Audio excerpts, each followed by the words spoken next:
I've broken the seal on buying paperbacks, y'all. That sounds insane, I know, but I don't think I had bought a paperback novel in over a decade.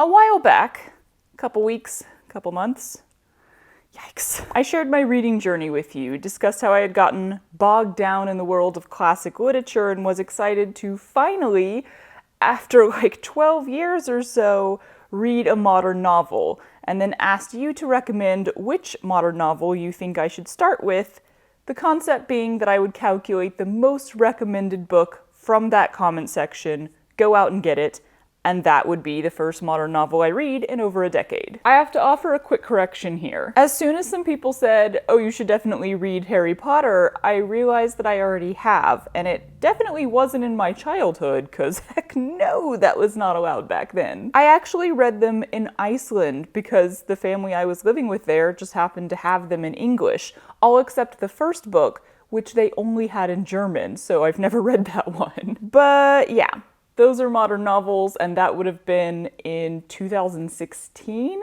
So I haven't read a modern novel in 12 years. Turns out to be a falsehood. Whoops! Sorry. Moving on though. I love asking people for recommendations in written form like this. In person, I would get super overwhelmed. Because the comment section comes alive with excitement and passion, and it's so cool to see, especially in a time period where apparently some have the idea that liking stuff is cringe. Yeah, no, that's stupid. Liking stuff is awesome. It's so much fun. And the outpouring of book recommendations was both intense and delightful. So much so that I started making a spreadsheet like 8 to 10 hours after the video went up. I recall there being about 400 comments at that time, and I got 353 separate author recommendations out of those. I'm not even going to count how many book recommendations fall within those authors. And then I woke up the next morning and there were 800 comments, and I was like, what was my plan here? I don't think I had a plan. I don't always think things entirely through beforehand. So I'm going to make my most recommended selection based on those first 400 comments. Sorry if you gave me great stuff after this. I'm definitely holding on to this spreadsheet, and when I have downtime, I'm going back and looking at the newer comments and adding more stuff to it. I think it's already gone up quite a bit from the original 353. There will definitely be future selections made based on these recommendations. I appreciate them so much, and I'm so excited by them. Also, I have linked the spreadsheet in the description so that you can use it too, because I know how much y'all love a good spreadsheet. But I was seeing a fairly consistent trend as I continued to look over the comments. So even though I didn't calculate the actual numbers after about 400, I think the winner would still be the winner. In fact, I think some of you could already tell who the winner was just from scrolling through. A lot of you recommended authors without giving me a specific book, which is great in general, but not exactly helpful to this specific exercise. But anytime a book title was given, whether it was a single book or a series title or a book from within a series, I wrote it down on the spreadsheet the way that you wrote it down in the comments. And then anytime somebody else mentioned the exact same title, I started upping the number next to it. The most recommended authors were definitely Terry Pratchett and Brandon Sanderson, but the books under their names were so vast, there's so many of them, that it kind of spread the vote in most cases. Discworld was definitely the most recommended thing.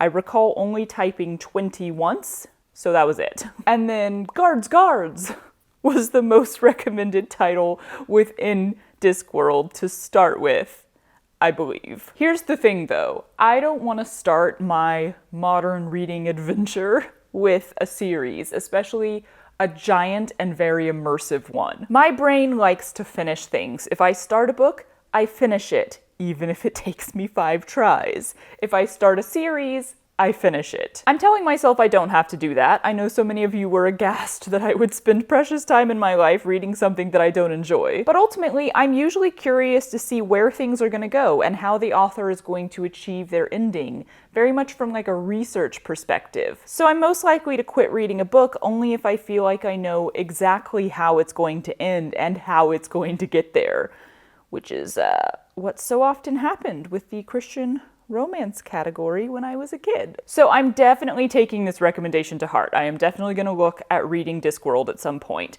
But I'm not going to count it as the winner of this exercise because I'm going to select the most recommended single standalone book. Yeah, a lot of the most recommended ones were actually series. His Dark Materials and Dragon Riders of Pern were two other big recommendations. Taking note, but not going to start there. It was also fascinating to see all of these titles and notice which ones immediately jumped out at me. Like, do you ever do that in a bookstore or a library? Just walk around looking at the book titles and seeing which ones most attract your attention? Especially because I was typing these out on a spreadsheet, I really noticed. You can almost get an idea of your book type based on title preference, only I haven't read any of these, so I don't know if my title preference is actually going to turn out to be the book type that I like. Titles that immediately draw my attention are usually fairly long ones. I love a good long title. Let me consult my list. The 5 People You Meet in Heaven. What You Are Looking For Is in the Library. When Women Were Dragons. The Girl with the Louding Voice. An Absolutely Remarkable Thing. 5 Quarters of the Orange. 10,000 Doors of January. As Long as the Lemon Trees Grow, Beasts of Extraordinary Circumstances, The Phone Booth at the Edge of the World, The Priory of the Orange Tree, The Smile at the Foot of the Ladder, The First 15 Lives of Harry August, A Tale for the Time Being, Still Life with Woodpecker, The Invisible Life of Addie LaRue, Tomorrow and Tomorrow and Tomorrow. That's gotta be Macbeth related, right? What do these titles say about my book style? I'll never know until I read them all. But I love a title that rolls off the tongue, that's fun to say, but also gives you pause. Like 5 Quarters of the Orange. You're immediately struck by the impossibility. The Smile at the Foot of the Ladder. What does that mean? When Women Were Dragons. Metaphorically or literally? 2 very different books depending on which. Anyway, according to my calculations, based on the first 400 comments or so, the most recommended single standalone book is, drumroll please, some of you have definitely already guessed it, Good Omens, with 14 recommendations. And I will take this one because while it has been made into a TV series, I haven't watched that series. I don't really want to start off reading something that I've already watched because I just personally think it drastically changes the reading experience. Not that I won't ever do that, but I just didn't want to start that way. I prefer to read something first and then watch it. Tied for second with 13 votes each were Hitchhiker's Guide to the Galaxy and The Night Circus. And if you saw my post from a couple days after the video went up, you know that I immediately acquired the former of these two. The whole collection. Hitchhiker's Guide was actually already on my to-read list because it kind of falls right in that time period of like, yeah, you count as a classic to me. On that note, somebody asked what I consider a classic, and yeah, it's really just time period for me. A classic is anything written more than about 50 years ago. Whether or not it's a good classic, well, that's highly subjective. Whether you can still get your hands on it, who's to say? Like, the renowned classics are obviously the ones that are still being reprinted and sold today. But if I were to randomly stumble across a book that was 200 years old and had a title and an author I didn't recognize, I would still consider that a classic, just not like a well-known one. Possibly not a very good one, but then who knows? But the 50-year cutoff is a loose one. It's a very wiggly line, and Hitchhiker's Guide is kind of wavering on that line, tipping over into the classic side. So it was already on my list. Therefore, I immediately went out and got it, and I have already read all 5 books. 5 books and a story that had absolutely no resolution. I did not realize how little I knew about this book. Nope, stay there. Going in. I have never heard or seen any of the many variations of it. I've just heard the title over and over again and had a vague sense that it was sci-fi and comedic. I realized I would love it about 2 paragraphs into the author's introduction.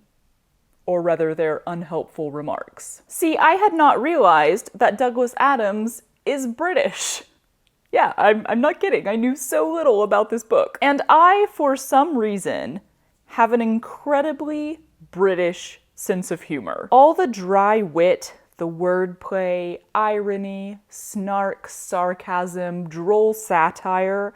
I love it. I also really like absurdist stuff because my brain is very literal in most cases and therefore very aware of plot holes. Seriously, I am the very annoying person who can tear storylines apart with all of the things that are illogical or just not completely thought through or do not reflect normal human behavior. Entire storylines built on a pebble of miscommunication drive me nuts. People don't act like that in real life. They just ask for clarification. None of that entire story would have logically happened.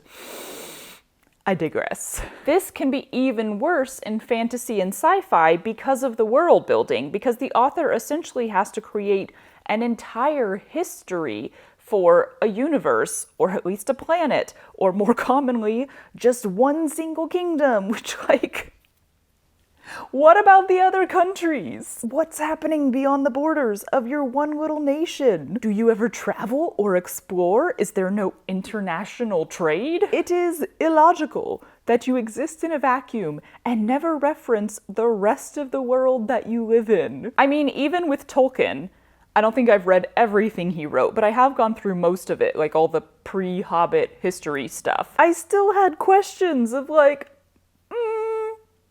feels like there's some stuff missing here. And he created whole freaking languages. All that to say, it's really hard to turn off that literal side of my brain. So I'm interested to read some modern fantasy stuff because I kind of assume my brain is automatically going to tear the world building to shreds. But at the same time, someone's got to be doing it really well. Instead of doing it well, though, instead of entirely flushing out your fake universe with all of its history and laws and races and languages and stuff that I don't think a single human is really fully capable of coming up with on their own, you can just do the other option, which is not that. Very purposely not that. And that, very purposely not that, is what Hitchhiker's Guide to the Galaxy is. It is nothing but plot holes and things that don't make sense and lack of explanation and deus ex machina out the wazoo. Random side stories with nothing to back them up that somehow circle around to be relevant to the plot, or just don't. And I freaking love that because it's not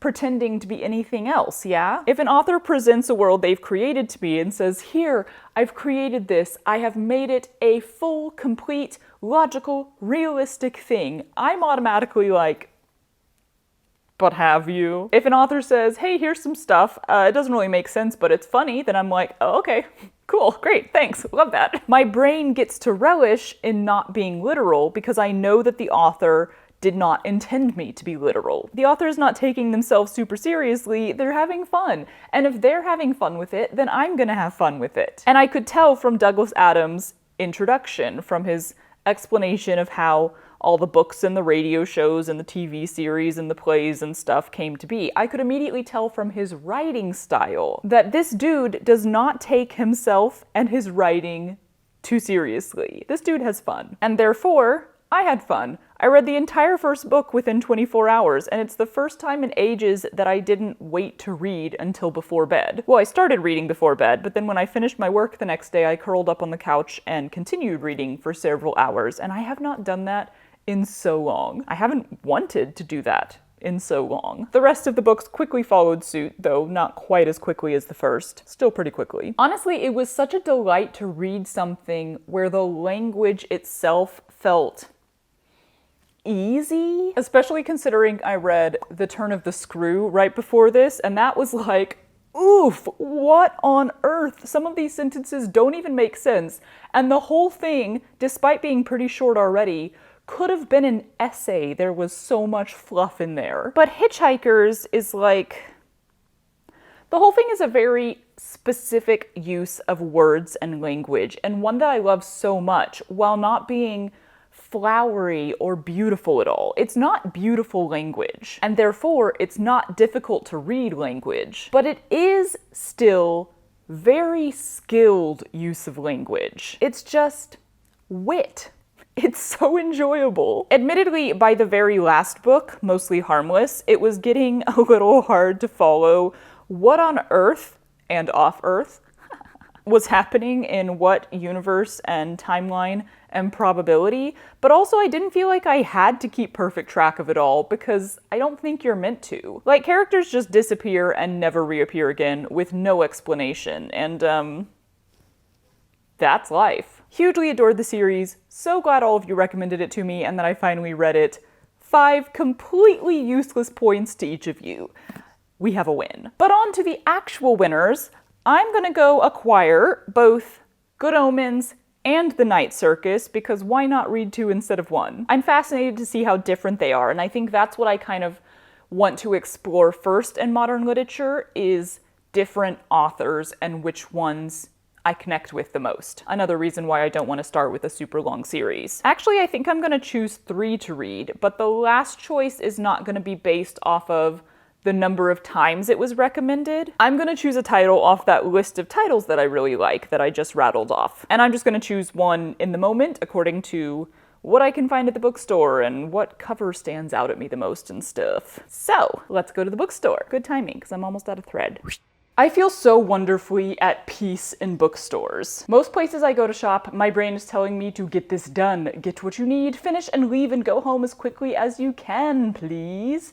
But the 2 major exceptions to that are shopping for food and shopping for books. I just feel so much chill. After finding the 2 winners, I noticed a couple titles that I recognized from my list, but one was absolutely giant, so I went with the other one, especially since the cover design is very sleek and appealing. We're very color-themed with this selection. Red and white and black and gold. Also, I got this book about cats in art because I didn't really have a good reason. I just liked it. I'm gonna let that be a good enough reason. The cover is fuzzy. I love books like this in general, though. I guess you could call them coffee table books, although I tend to think of coffee table books as like those giant hulking things. But yeah, books on very random subjects. There's a cat getting shaved by monkeys. I love that someone or a group of someones had the knowledge, did the research, gathered the information on this very specific niche topic, and then turned it all into a beautiful piece of artwork. The king of cats. Cats in art. Yes, please. Thank you. Delightful. On to the 3 books this video is actually about, though. I am, of course, coming to you after having read all 3, so thoughts. Let's start with Good Omens, because I started with Good Omens. I never feel like I can rate books, or really any form of art or entertainment, on like a 10 scale or 5 stars or something. For me, it's basically just, am I glad that I experienced it, or no? Which then turns into, do I personally think other people should experience it, or no? A book can be really good by popular opinion, or by technical writing skill, or by exciting storyline, and I can still not at all like that I read it. It can still be a no for me, dawg. But a book that might be considered rather slow, or boring. Les Mis is rotating through my head right now. It can still be a yes for me. I can still be glad that I read it. So, big fat yes for Good Omens. I find the concept of 2 people writing a book so fascinating in that I just don't know how it's done. Does one person write it first and then the other person goes back and edits and makes tweaks? Do you alternate chapters? Does one author write all of one character and then the other author writes different characters? Do you literally sit in a room together and craft each sentence as a duo? I'm sure there are various ways to do it depending on who's doing it, and there are actually some blurbs in the back of this rendition that talk a little bit about how they did it. But yeah, collaboration on the specific art form of novel writing is so interesting to me. Back in the day, in high school probably, I had an idea for a multi-writer novel. Basically, it was about 4 characters who all get sent on a mission together, and the entire book was just going to be their like professional logs, their journals, their records of the mission, which is already fun because it means a lot of stuff will not be directly communicated and has to be inferred by the reader according to the different perspectives the four characters have on the same situation. But yeah, the idea was that each character, each of the journal entries, would be written by a completely different author, so that each one really has their own voice. And then the authors would just have to collaborate on what's actually happening in the story, as well as like how one character's choices would then impact the other and how they would respond to each other. Something like that might already exist, but I thought it would be a really cool writing exercise for four authors who really wanted to work in close proximity like that. Anyway, Good Omens. I will say one thing that surprised me about the book is how little of Crowley and Aziraphale there is. Aziraphale? But at the same time, I recognize that that is an expectation set for me by the TV show. Even though I haven't watched it, just the clips or the memes or the marketing that I've seen from the show throughout the years has given me the idea that it mainly focuses on those two characters and their relationship, whereas in the book there's just, shall we say, less of that. Which is fine. I can totally understand why in writing a TV show, that's the area that they would latch onto for that extended storyline. But this is why I'm pretty staunchly a read first and then watch kind of person. I don't like to bring expectations to a book. I like to come to a book completely ignorant and let the author dazzle me. And I was pretty dazzled. The storyline is unique, the characters are enjoyable, the writing style is delectable. There is lots of humor and general lightness of tone mixed with darkness of plot, which I always find to be a really cool combo. One thing I really love about both Douglas Adams and, well, it's hard to say which one of them contributed this style because I haven't read any of their other works, but Pratchett/Gaiman is the personification or anthropomorphism? Is anthropomorphism just when you put clothes on animals, or is it when you like put eyes on a banana? I don't actually know what you would call it, so I'll just point it out. Like this line in Good Omens. A guilty expression passed across his face and then came back and camped there. And Adams does that a lot in Hitchhikers too. Like, this is not actually from Hitchhikers, but it's just an example.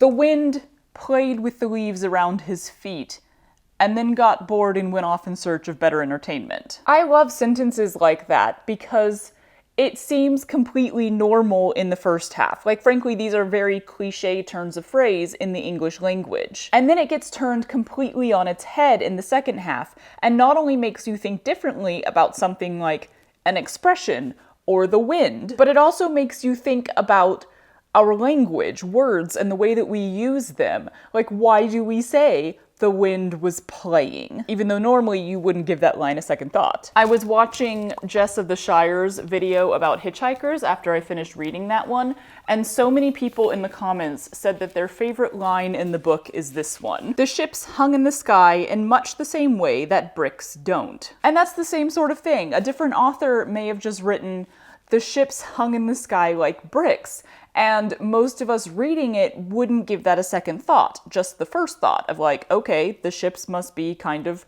brick-shaped and they're in the sky. But instead, Adams just throws in that extra bit to be like, hey, they looked like big old bricks, but also bricks don't hang in the sky like the ships were doing, and isn't that amusing? And then we get to have a laugh about the absurdity of the English language. Okay, sorry, that turned into more on Hitchhikers, but to wrap up my thoughts on Good Omens, it's an absolute yes for me. I thoroughly enjoyed reading it. But to quickly address, stuff, because of the whole Neil Gaiman thing, I was okay buying and reading this one because it was the most highly recommended, because it is also by Pratchett, but since I don't have any pre-existing love or admiration for Gaiman's works, I'm not interested in further financially supporting him or growing any sort of love or connection with his work. Consumption of art by people who have done or have allegedly done terrible things is a whole huge and complex discussion that I am not going to get into in this video. But yeah, similarly with J.K. Rowling, I'm just in the position where it's very easy for me to not financially support those authors any further because I don't have any pre-existing connection with their works. So it's just a very easy decision for me to no longer support them, or to not start supporting them. On to the Night Circus. And wow, what a change. I wanted to read a variety, and yeah, we were off to a bit of a rough start here. First of all, I don't really get the whole present tense thing. For those who don't know, the entire book is he says instead of he said. It feels like an unjustified gimmick to me. I realized after a couple chapters that my brain was actually converting all of the present tense into the more normal to me past tense as I was reading. Only every page or so there would be a line that would make it trip up in that practice. So I was just constantly being pulled out of the story by the way the story was written. Which granted, if I read more books written in present tense, I would get used to it and that wouldn't happen anymore. But I still just don't quite get it. Also, I get really uncomfortable with any form of child abuse, regardless of whether magic is involved or not.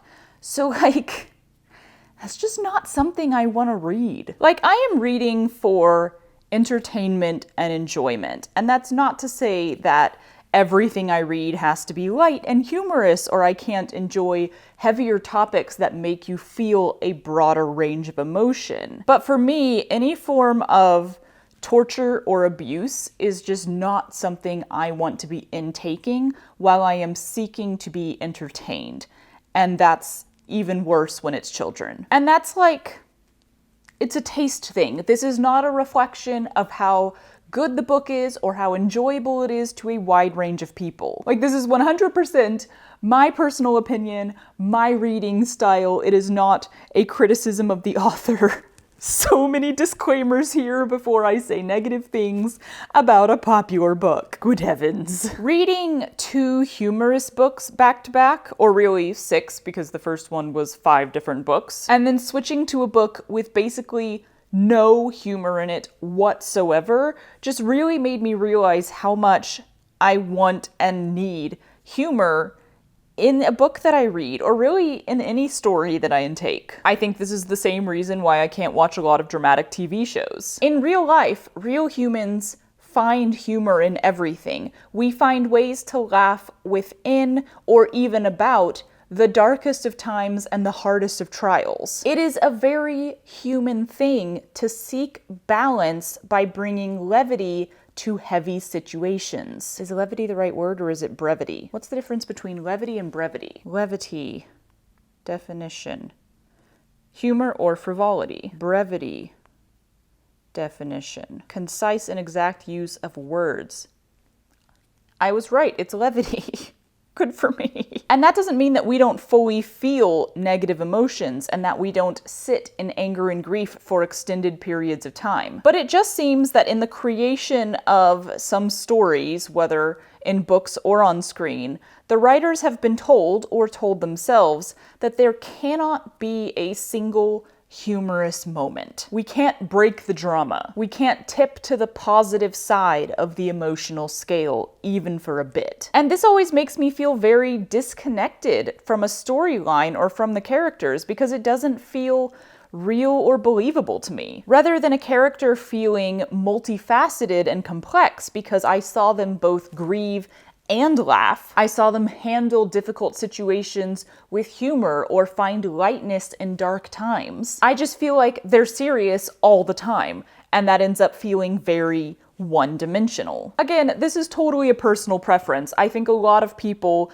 absolutely love these dark, dramatic, serious stories, and that's completely fair. I'm sure it's actually a personality/brain function thing. All of that finding the humor and stuff, looking at the big picture, not taking yourself too seriously, which means obviously because we are all different as humans, there will be people who are on the completely opposite side of the scope. And while we're hitting on things that are just entirely personal preference, y'all, I've already said that I'm not big on the spicy scenes, but my least favorite form of spicy scene is, oh no, tragedy has struck.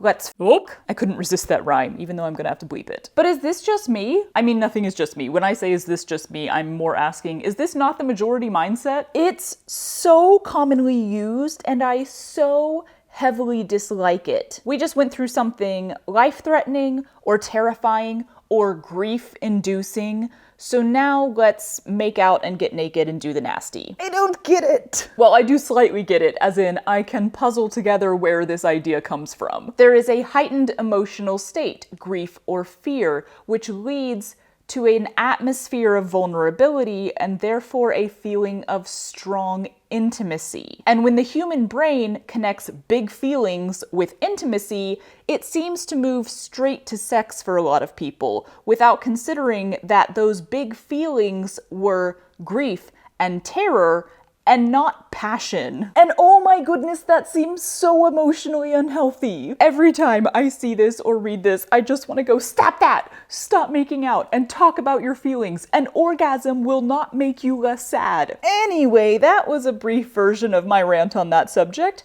but having addressed a few specific areas of the book that I didn't love, here are my overall thoughts. I can see why people love this book. The story is fascinating and imaginative and unique. She's really dreamed up some very creative premises or structures, for lack of a better word, but for me personally, it felt like the premise took center stage at the cost of the personalities. I never felt like I got to know the characters well. There was a lack of connection there for me, and I think that might largely come down to her dialogue style. Dialogue, the way that two or more characters interact with each other, tells you so much about the characters themselves and about their relationships. And for me, it felt like all of the dialogue in this book was very much the same and very flat. I didn't hear any of the characters' voices, I just heard lines. And I was left feeling very much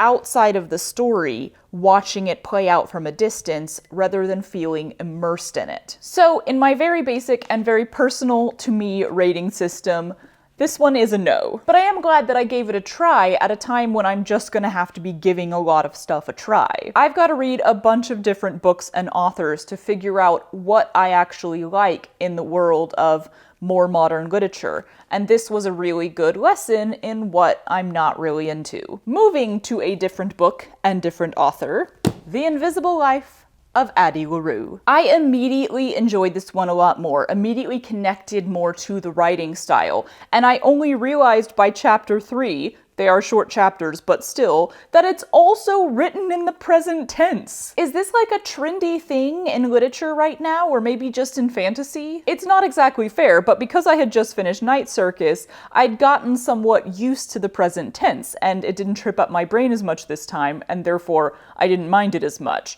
Obviously, since I didn't even notice it first. I still just don't really get the gimmick, but it did feel more justified in this book. There's a line towards the end of the book, which I'm not going to tell you because no spoilers, that actually provides a reason why the book is written in the present tense. Whereas in Night Circus, it's just kind of like, your guess is as good as mine. Both books jump around in the timeline, like the stories are not told linearly, so maybe that's the author's reasoning. Those of you who have read more modern literature than me, which is almost certainly all of you, I'd be interested to know, is this like a writing trend that's going on lately? I really was used to it by the end of Addie LaRue, to the point where I had started to question myself. Like, did I just make it up in my brain that most books are written in past tense? I'm not kidding, I eventually had to just go open up some other books to remind myself that I'm not going crazy and that past tense is a thing. Which it is, for the record. Anyway, Schwab is the queen of similes. There are so many similes in her writing that you may find yourself thinking, this is too many similes, but they're each so vibrant and well crafted that no, it's not too many similes. They don't stop you up or take you out. They paint images faster and easier, but also more beautifully and in greater detail than if she described it as it truly is instead of as it seems. Absolute master. I love the connection to art in the story and throughout the whole book. I won't go into further detail on that for those who haven't read it, but it was really enjoyable for me. The dialogue in Addie LaRue was a really good direct comparison to Night Circus for me, because I was turning over this feeling of flatness that I got from the latter. The characters not sounding like they had their own voices. And I was questioning if that's just a modern writing style that I'm maybe not connecting with, but no, because the dialogue in Addie LaRue was so much better, in my personal opinion. I heard each of the different characters. I was able to give them their own specific voice, and there was so much more connection there, not only between the characters themselves, but between me as the reader and the characters. Even though I still didn't highly relate to any of the characters in this story, I was much more connected with them. So overall, my simple rating system for this one is a yes. I enjoyed it, I'd recommend it. I took it to set for a background job one day and everyone who saw it was like, oh my god, that's such a good book. And yeah, I'd agree. However, allow me to lightly rant about this one more time.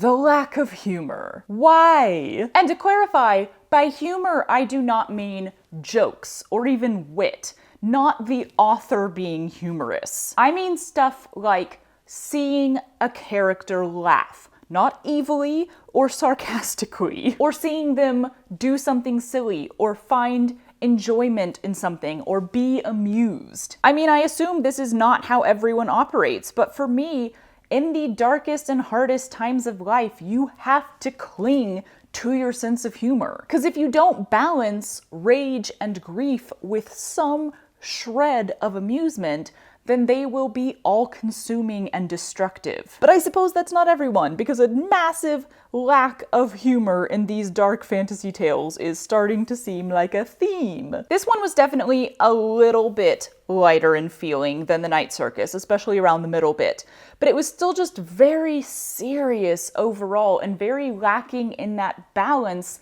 that humor provides, which for the millionth time I'm gonna say is really just a personal preference. But I'm fascinated to see if there are in-between authors, if that makes sense. What's happening here? Why do you always turn into a big blob? Like, both of these books could be called straight-up comedies, or at least dark comedies, and clearly that's a style I love. That's a style I'm very into. But then these two completely lack humor. And I think this is a thing reflected in TV for many, many decades that I've only recently started to see change. For a long time, everything was either a comedy or a drama. Now we are starting to see more of what we call dramedies, these stories that have seriousness and darkness and dramatic moments, or even the whole storyline could be called that. But it's balanced and intertwined with moments of lightness and humor, thereby better reflecting the complexity of human emotion. So, I know I already asked for recommendations, and that's how we got here, but specifically, if you know of some books that have that balance, that you wouldn't necessarily call a comedy, but still have humor in them, I'd be interested to know their titles. Okay, and I know I've been going on for a while, but I have a quick bonus book. Matt and I went to Ojai, which I feel like you have to say with that inflection, and there is a bookstore there called Bart's Books. Apparently it is the largest outdoor bookstore in the entire country, I believe. Very cool, very fun, highly recommend visiting if you are ever around. The entire town was awesome. But as I was heading towards the register with my stack, because of course I had a stack, I passed by this book on a shelf and not only recognized it as a book that y'all had recommended to me, but also as one of the titles on my list of titles I love. So I figured I would grab it and give it a quick read. And a quick read it is. It's actually 5 short stories that all tie together in more ways than I expected, which I thought was really fun. The term that comes to mind to describe these stories is simple, but I don't think that's actually the best way to describe these stories. The writing style is very straightforward. It's not flowery language or even witty language, though how much of that is due to this being a translation from Japanese, I couldn't say. But it feels very much like someone just telling you a story, like the way real humans talk in real life. And that is why I actually really enjoyed this book. It is just about regular human beings going through regular human being stuff. So many of the stories that we create and consume have some level of greatness to them, whether it's a fantasy or a thriller or just a wonderful romance. There is a heightened everything. It's like we're telling this story because this character is special in some way or because something special has occurred. But I am of the opinion that every human's life is interesting and every person's story is worth sharing. So I love stories that are just about normal people going through life. Simple everyday problems and trials and choices that are a really big deal to us, even if they aren't life-threatening or this person isn't having to save the world. So this was a yes for me. I found it really relaxing and enjoyable to read. And I loved that you got 5 different points of view, particularly in the ways that they all tied together, like 5 different descriptions of the librarian. I think for people who write, this is a great example of or exercise in developing different characters' unique voices. And with that, I'm going to go back to reading some classics. Not because I did not enjoy this exercise or I'm not going to continue to read modern literature, but because I want that balance in my reading habits. And also I have some classics on my shelf. I have so many classics on my shelves that I haven't read yet. I started 100 Years of Solitude a couple nights ago, and then I'd like to reread Pride and Prejudice for reasons. This was incredible though. It did exactly what I was hoping it would do, so thank you again to all of you for your recommendations. I appreciate them so much. I cannot wait to dive into more of them. I was feeling in a rut when it comes to reading. I wasn't enjoying it as much, and that has drastically changed now. I've not only been looking forward to reading before bed for the last 2 months and even going to bed earlier so that I can read more, but I've actually been reading during the day sometimes, which I had not done for years. The best part is that getting back to loving reading has gotten me off my phone way more. Not entirely, obviously. I'm not some superhuman who's immune to the weird dopamine effects of doom scrolling, but I have rarely been reaching for my phone before bed anymore, and I've even started taking a book with me into the bathroom so that I can avoid toilet doom scrolling. Amazing side effect. I would so much rather be reading a book and experiencing the emotion that comes from immersing yourself in one single story than experiencing 15 wildly different emotions in 60 seconds. Books are good stuff. Thank you for sharing them with me. Good morning, good morning. Is it loud today? Basically, it was about 4 characters. Aboom. A shakalaka, a boom, a shakalaka. Is this still laying flat? I did not bring myself scissors. Oh Lord.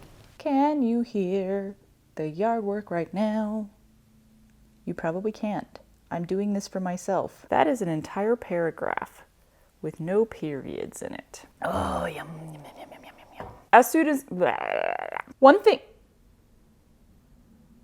Car. The most recommended authors... Fly. Go away. Okay, bye.